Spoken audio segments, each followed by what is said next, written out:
Hi there, this is Prague Talk, a podcast from Radio Prague International. My name is Ian Willoughby. This time out, I've got a very special guest, Karel Kovy, aka Kovy, one of Czechia's biggest social media stars.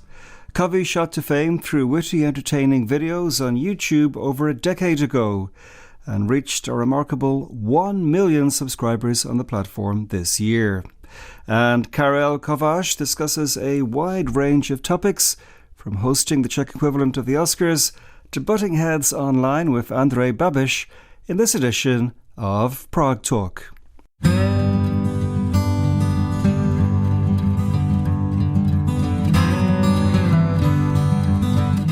Could you please say a few words about your family background, Karel? I understand that your grandfather had an old school video camera that you guys used to play around with.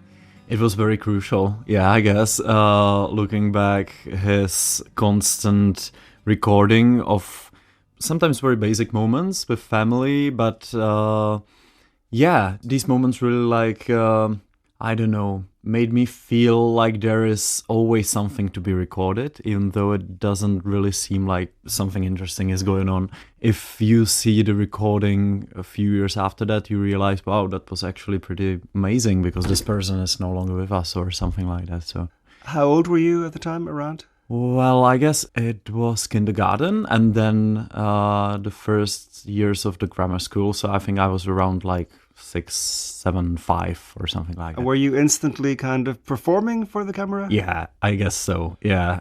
The lens just got it out of me and I'm not sure how, but I was always like, well, the camera's rolling, so something interesting has to be happening. Today your life is going pretty amazing. You have over 1 million subscribers on YouTube, which is mind-blowing to me, considering the population of the country is less than 11 million. What do you regard, Karel, as your chief skill? Chief skill. I hope it's that I can make things understandable, even though they're sometimes very complicated. I feel like this is my task. This is something I should be doing, is just I try to understand the topic and I try to translate it in kind of an upbeat style through my videos. And sometimes it's just entertaining people. Basically, I always feel like someone is, coming back from work pretty tired. I'm from school. There's a lot going on in the world right now. So maybe they just want to, enjoy a little moment, just something more upbeat. So I guess this is the second part of what I'm doing. But you do have, it seems to me, a kind of instinct to teach. Is that fair? Probably, yeah, probably. Not sure if teach is the right word, but I guess it is. Maybe like for me, teaching is very much like school and sitting behind a desk, and listening and just making these little notes. But it can be much more than that. And I was always very interested in teachers who were entertaining and who were able to spark this little spark in you, and you were instantly interested in the subject. So yeah, I guess teaching always interests me, yeah. When it comes to your output, what are the kind of videos that tend to get the biggest response? Well, I would love to say it's those I expect to get the most attention, but sometimes it's very surprising. Sometimes you just make a little video and it blows up. I guess it was my most watched video, which was a parody on Despacito a few years ago. It, happened during like 24 hours. It was very quick, but then it kind of blew up. Nowadays, people, I guess, are more interested in serious content, which is great. I try to focus on that a little bit more as well. But there is no formula. You can just follow and it'll happen like a miracle. It's always about discovering, trying new things and pushing forward, yeah. Today, not many young people watch television. Everything's online, social, YouTube, etc. But I know you have also done some work with TV channels, Seznam TV, and also a couple of years ago you did a show, for example, on the teaching of history for Czech television. Why do you bother with television when it seems like the medium of the past? I truly believe it's emerging, and it's kind of merging, that's a better word. It's merging with social media, and it's trying to find ways through streaming and through i-vysílání with Česká televize, for example, with Czech TV, or OnePlay with Nova. I think the TV stations realize they have to kind of like implement themselves into this new age, and they are trying to do that, I think, pretty successfully for the last few years.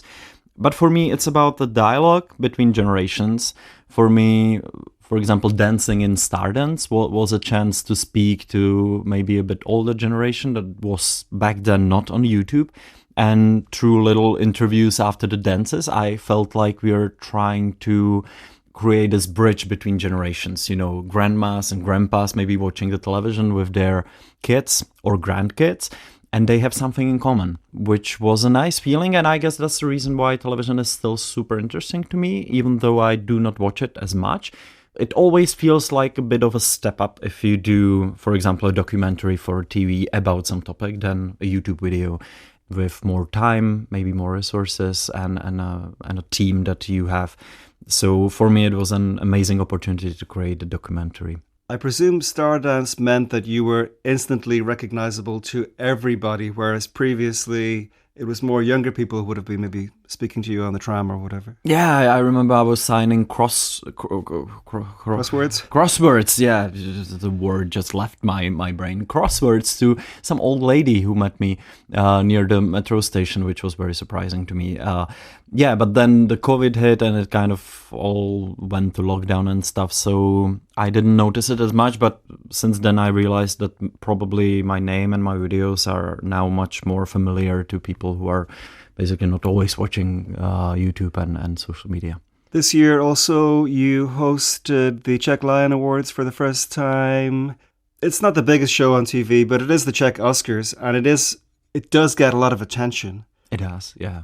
How was that experience? I was very nervous because I realized there are some huge names that hosted this event in the past, so you're always going to get compared to them. And everyone expects something different. For someone it should be entertaining, for another spectator it should be about more like serious approach.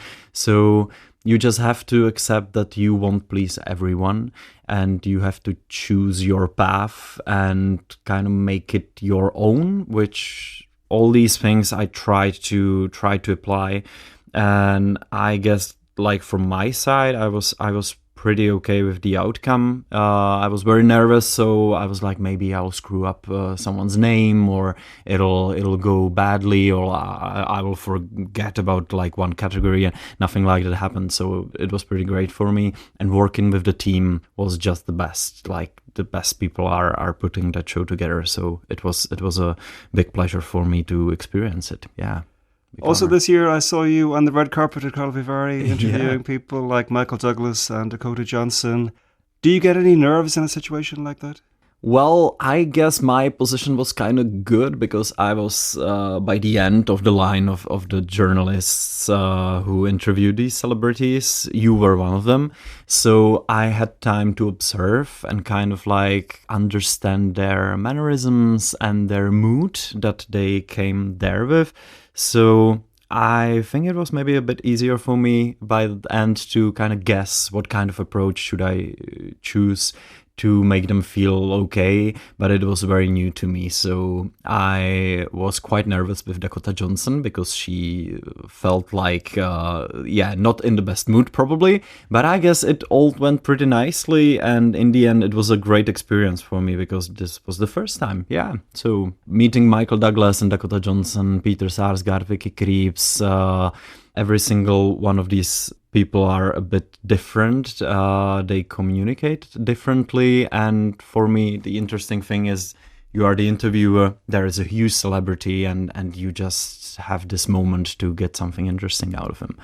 Have this little moment to share with them, and you have to make the most of it. So, very new to me. Not new to you, Ian. You are considered the most successful influencer in this country, according to different surveys and reports and things like that. But you've been at the top for a long time, though. What do you need to do to keep credibility as an influencer or to maintain that kind of level?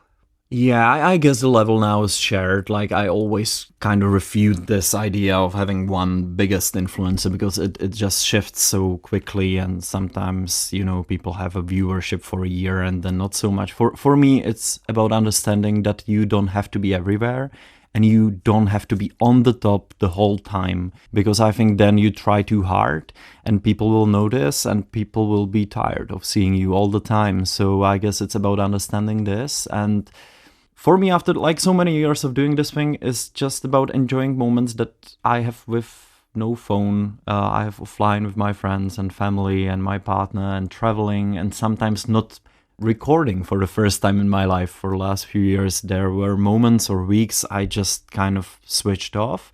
And it was very refreshing because I'm part of the generation that grew up with social media, with internet.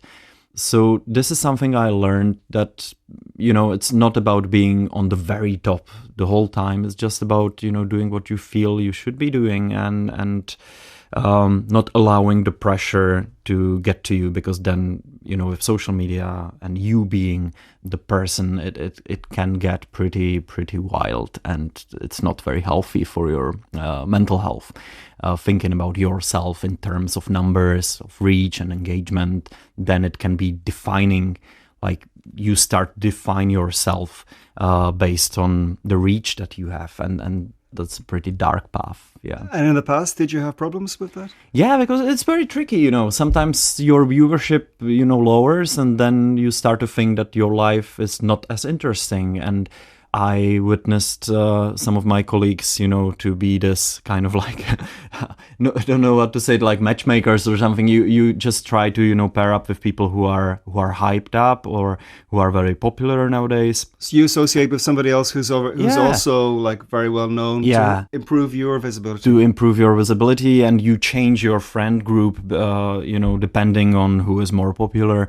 And for me, that wasn't the path I wanted to take, because I have many friends from the times I haven't been creating anything, and I haven't been on a social media, from grammar school and from high school. And these friends I'm trying to keep because they, I guess, keep me grounded.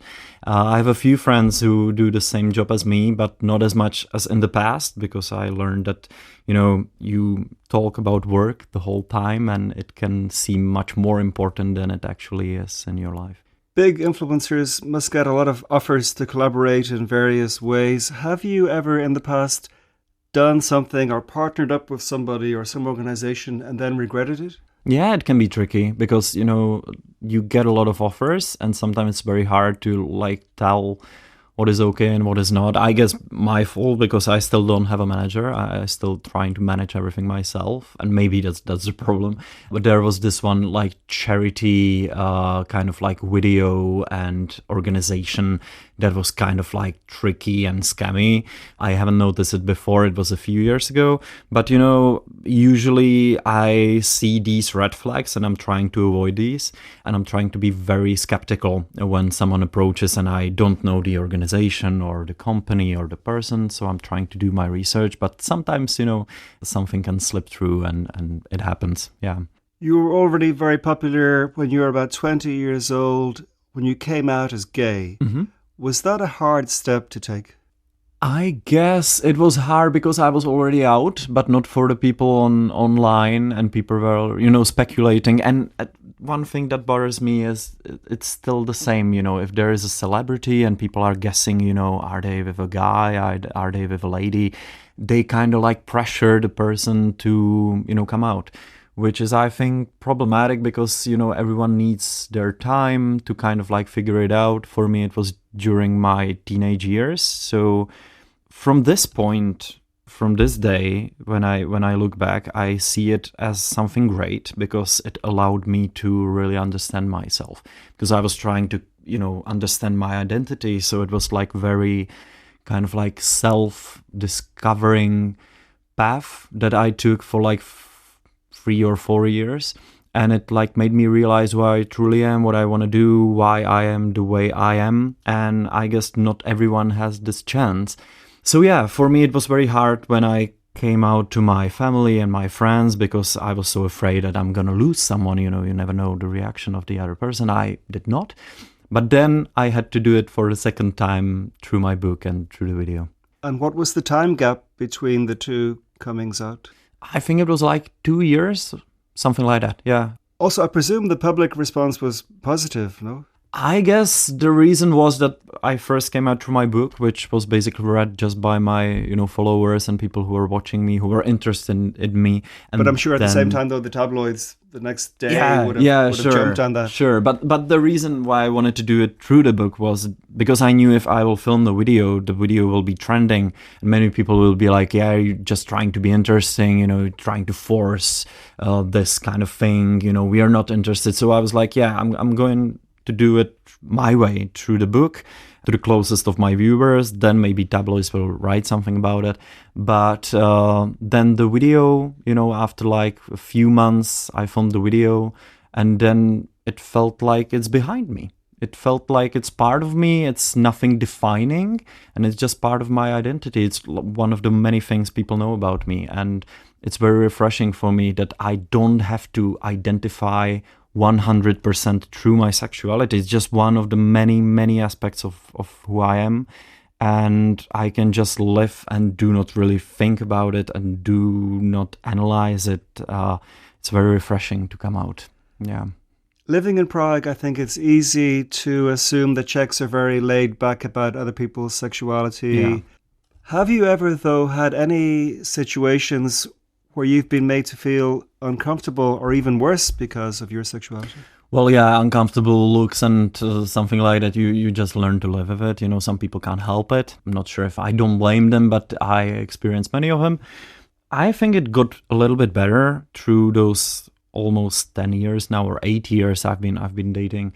But the worst experiences, which is like surprising for me still, I had abroad. I had in Oslo, I had in Paris.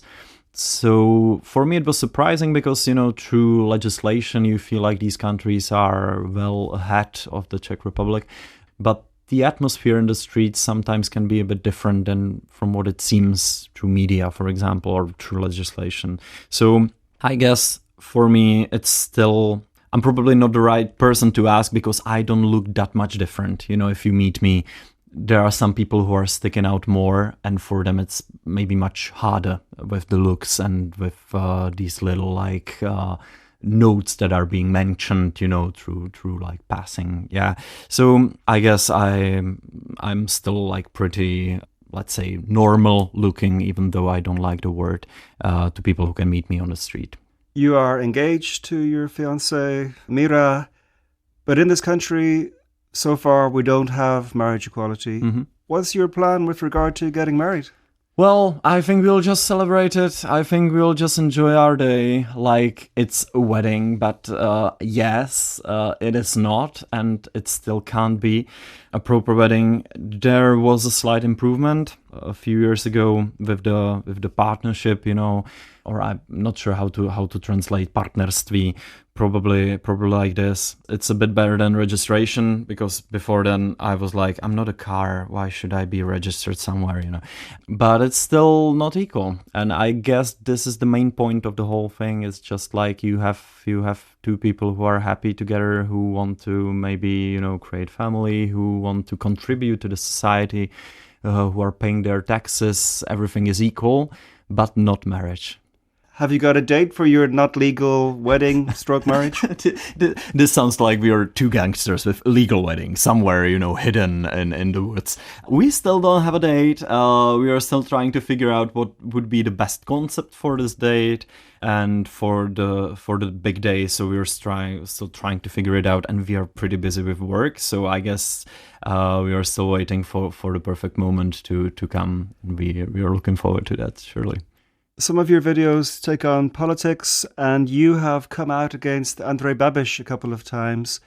Given that ANO are consistently supported by 1/3 of the voters in this country, are you not concerned about alienating quite a significant part of the population? I think it's not about the fact that I'm like attacking him for no reason. The last, kind of like exchange we had was because he just took my tweet and filmed the whole video about it. So my video back then was just a response to his video.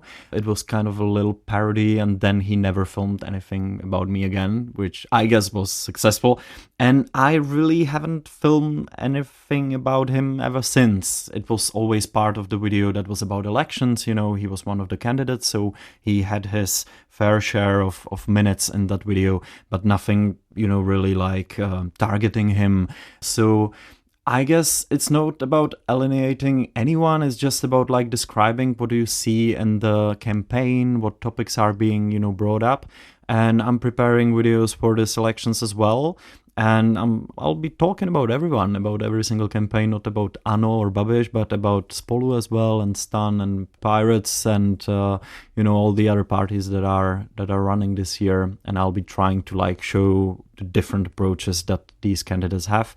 But yeah, in the past we had some we had some funny exchanges. Yeah, that's true. That must feel strange to be having this kind of clash with the Prime Minister or former Prime Minister? Yeah, I guess not nowadays, because it happens. Politicians are on social media pretty much all the time, I feel like, for last couple of weeks. But back then, I'm not sure it was 2020 or 2021, it felt very strange to film a reaction video on a Prime Minister who filmed basically a YouTube video about you as a YouTuber. So I was making fun of that they are trying to be YouTubers as we are. Just stick to your job, guys. Do not take our jobs. This kind of rhetoric.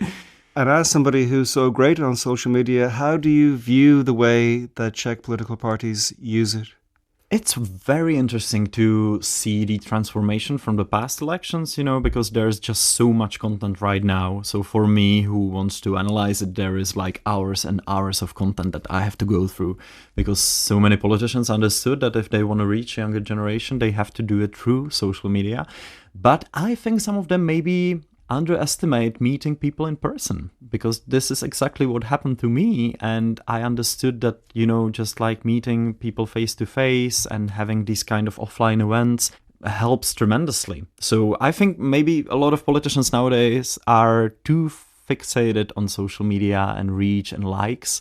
And I guess they are experiencing the same things as YouTubers a few years ago. And how much of what they produce is good in your view, and how much is cringe? Well, it depends. In their eyes, it's definitely not cringe. In eyes of everyone else, it's pretty much cringe. I'm not sure about the percentage, but a lot of content is pretty wild to me. Like, sometimes when I see a TikTok or something, I'm like, this should be a person representing us. Oh God. But well, I guess this is the time we live in. Yeah. But also that stuff must work, right? If dancing in a video didn't work, they wouldn't do it. I think they are clueless. I think they don't really know what work. So they try to do everything, and they try to just like reach people and be seen. But some of them are pretty effective in connecting these like viral trends and dances and little videos with saying something that has substance to it, or presenting their program or something, which is, I guess, the most important part, because one thing is that you're being seen in a video, and the other thing is that you're being heard, and people understand you and understand where you're coming from and what you're offering. And I think a lot of politicians underestimate that. They're just trying to catch the viral moment, but they're forgetting that they have to say something through that, Social media, of course, doesn't stand still. How much do you feel that you have to respond to the changing landscape? Well, if you stand still, that's the end, basically. You still have to evolve. Sometimes, after these years, it's almost painful from time to time for me, because I'm like, yeah, I'm a bit tired, but I guess I should understand this trend again and again and again. It's getting pretty fast, trends come and go through a few days right now. I remember when the trend was there for like a month or two. Now it's very fast. But it's amazing that so many people who back then didn't have the chance because they didn't have a camera and a lighting and stuff, nowadays can create just with their phone, can be discovered and can have a whole career on social media, which is great. But it also means more competition, and it also means more ideas. And I'm excited that, the creator economy and the whole space around that is growing, because I think it's just the ultimate freedom that you have as a creator on a social media. And for me, I still feel this is the most like free and creative outlet out there. And how do today's teenagers who are active and successful on social media compared to, say, your generation? Is there a noticeable difference? Yeah, there is, because sometimes they really have a plan in their mind. For us, it was just like about, we were bored, so we just started filming videos and people noticed them and we became popular. But back then, it wasn't even, you couldn't even plan it to have 1 million subscribers, because back then YouTube was watched by only a few thousand people when it was starting. Right now, many people and young people come and they have a specific plan, how many, subscribers and donors they want to hit, and what's the best, way to do it all. So it's very refreshing to see they have a team around them, or they're trying to build the team and scale it up as soon as possible. They're trying to monetize it very quickly. They're very successful with it, and I guess that's the biggest difference. Yeah, many of them are very focused. And then there's this like second half of people who are just like, they just do it because they feel like they should be doing it, but they don't really...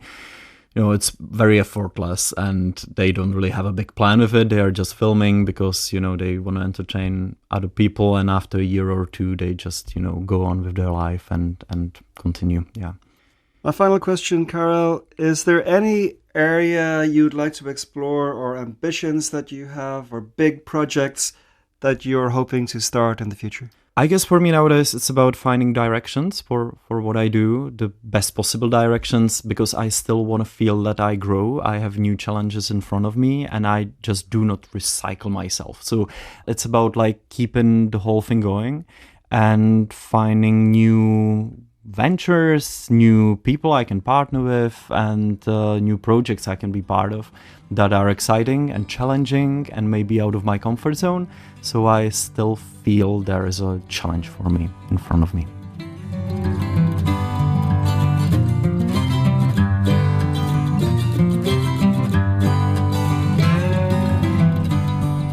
Many thanks indeed to Kovy, Karel Kovy, for finding the time to speak to me for this edition of Prague Talk, a podcast from Radio Prague International. If you're new to the pod and enjoyed my talk with Karel, why not check out some of the earlier conversations in the series and subscribe wherever you get your podcasts. But for now, that's all from me, Ian Willoughby. Thank you so much indeed for listening to Prague Talk, and talk to you again very soon.